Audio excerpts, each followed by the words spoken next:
Hello મિત્રો, નમસ્કાર, જય માતાજી, હર હર મહાદેવ. તો ફાઇનલી હું અત્યારે આવી ગયો છું મહાદેવના મંદિરે. મારા ગામમાં મહાદેવનું મંદિર આવેલું છે, તમે મારી પાછળ જોઈ શકો છો. સરસ મજાનું મંદિર, હાલમાં જ આને રિનોવેશન કરાવ્યું છે, સાથે સાથે આની પ્રાણ પ્રતિસ્થાપન કરી 2 મહિના પહેલાં. તો તમે જોઈ શકો છો, કલરફુલ અને એકદમ સરસ મજાનું મંદિર દેખાઈ રહ્યું છે. અને ટાઇલ્સનું પણ સરસ મજાનું કામ, આખું ટોટલી જે મંદિરનું તોડીને એકવાર ફરીથી બનાવ્યું તમે જોઈ શકો છો કે પ્રાણ પ્રતિષ્ઠાપન કરાવી સરસ મજાની. અને ત્યારબાદ આમાં સરસ મજાનું પ્રસાદીનું પણ આયોજન કર્યું હતું, ભવ્ય આયોજન કર્યું હતું. અને વાતક નદીના કિનારે મારા ગામ આવેલું છે, અને સાથે સાથે મહાદેવનું મંદિર પણ આવેલું છે. અને વાતક નદીના કિનારે ઘણા બધા મહાદેવના મંદિરો આવેલા છે. તેમાંનું મારા ગામમાં મહાદેવનું મંદિર આવેલું છે. તમે સામે જોઈ શકો છો કે વાત્રક નદી કિનારે આ સરસ મજાનું મંદિરનું ભવ્ય આયોજન કરવામાં આવ્યું હતું, જે પ્રાણ પ્રતિષ્ઠા કરવામાં આવી હતી. તમે જોઈ શકો છો, પહેલાં એ ખૂબ જ જાડી ચોકરો હતો, તમે જોઈ શકો છો. ત્યારબાદ સરસ મજાનું ગ્રાઉન્ડ બનાવીને અહીંયા આયોજન કરવામાં આવ્યું છે. સાથે સાથે તમે જોઈ શકો છો વાત્રક નદી, અને ચોમાસાની સિઝનમાં આ જે નદી છે તેમાં આખી નદી ભરેલું પાણી રહે છે, એ પણ તમને જોવા મળે છે. તો એ માટે તમે બન્યા રહો, વિડીયોને જરૂર લાઈક કરો. અને સાથે સાથે આજે મંદિરના પણ દર્શન કરાવીશ, તો વિડીયોમાં બન્યા રહો, વિડીયોને જરૂર લાઈક કરો. અવનવા વિડીયો બન્યા છે.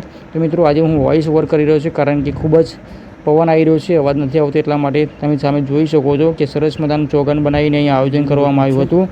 તો ધીરે ધીરે સરસ મજાનું ડેવલપમેન્ટ અહીંયા કરવામાં આવશે, તો એ પણ તમને જોવા મળશે. જેમ જેમ ડેવલપમેન્ટ થાય એમ જેમ તમને બધાની કોશિશ કરીશ. તો તમે જોઈ શકો છો કે સરસ મજાનું અત્યારે તમને દ્રશ્ય જોવા મળતું છે. સવારમાં અત્યારે આવ્યો છું, તો સાંજના સમયે તો સરસ મજાનું અહીંયા વાતાવરણ તમને જોવા મળશે. અને અત્યારે તમે જોઈ શકો સરસ મજાનો પવન પણ આવી રહ્યો છે, અને ટેમ્પરેચર પણ આજે હાઈ રહેશે. તો ગુજરાતમાં દરેક જગ્યાએ તાપમાન ખૂબ જ હાઈ રહે છે.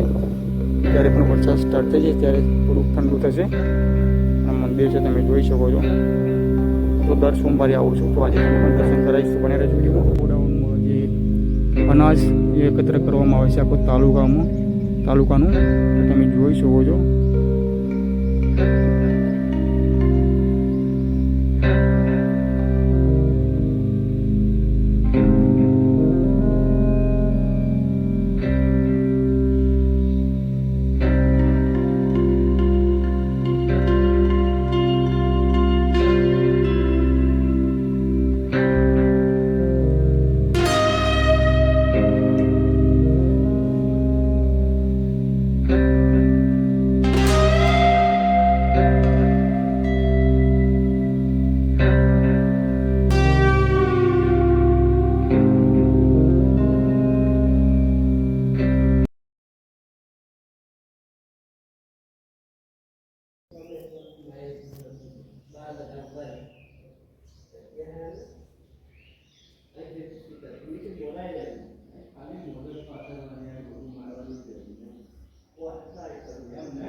છે ઠંડુ પાણી, અને સામે તમે જોઈ શકો છો કે બોર છે, અને પાણી મળી જશે આખા ગામમાં.